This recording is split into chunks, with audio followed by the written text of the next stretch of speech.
Not all buildings have support beams, and sometimes they're just the band boards, which they're using for that. And they use the support band board. The outside band board is their support beam.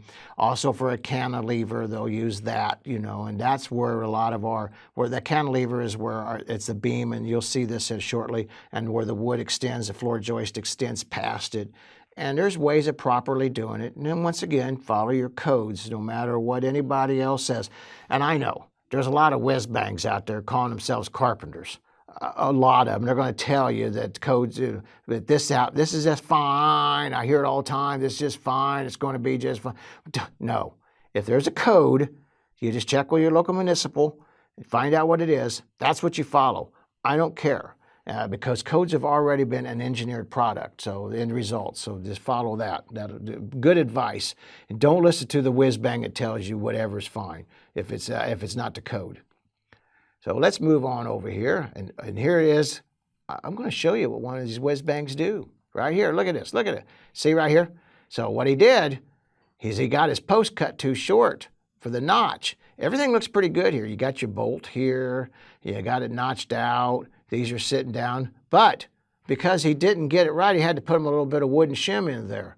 Now, that wooden shim is fine, I guess. It's kind of unsightly, kind of poor craftsmanship.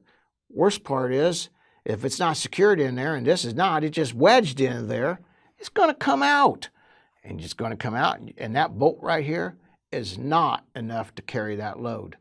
It's going to waller that hole out right through there, and it'll keep on sagging. And next thing you know, your beam right here will start to sag on you. It's just not a good idea. So, Whiz-Bang Construction. Oh, that's the name of it. I should call that company, Whiz-Bang Construction. All right, we got some other names, but we can't say it on TV here. All right, so here's another one here. So here's another band beam right here, and this support beam. Now you see I got this gap in between here, and we prefer that these be joined together, my two boards, or my beam boards, if at all possible. Why do I want them joined together is because that's actually now they're not working independently, but they're working independently together. What do I mean by that is they are working in unison, and so both loads are being joined together, and yet they both do carry their individual loads, but they're part of a continuous load.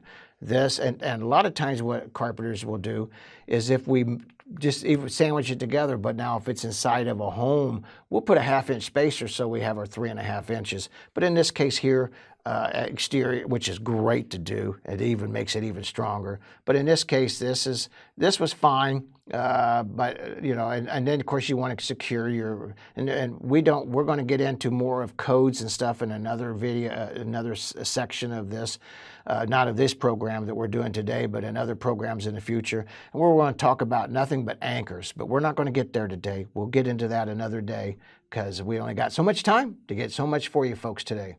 All right, so here's another good one right here. Now look here. Here's my beam. Here's my band right here, or my beam right here, and my joists. And these are actually rafters, but it was the same concept, rafters or joists. But see how they didn't get my beam attached to my post correctly? It's literally sagging. Now look right here. Look right there. That air wood right there. What do you think that's holding? How much weight do you think that air wood actually holds? It don't hold much. It sure ain't something I'd be wanting to get up on. So this is what happens if you don't get proper attachments and you don't get these things put together right. So when you're doing inspection and you want to see this, you see, whoa, wait a minute. I don't know if that's something I want. That's got to be replaced. That's not safe. So it kind of makes you heads up. And folks, I see it all the time. You think that that's just some anomalies that I come up with here. Actually, I have so many of the same types of pictures that when I was putting this program together, I thought the redundancy was just getting boring. But I was amazed that because I was reviewing it, how many times this happens. The Whiz-Bang Construction. That's all I got to say about that. Hey, folks, you ever have any questions? Give us a call. Galloway Building Services.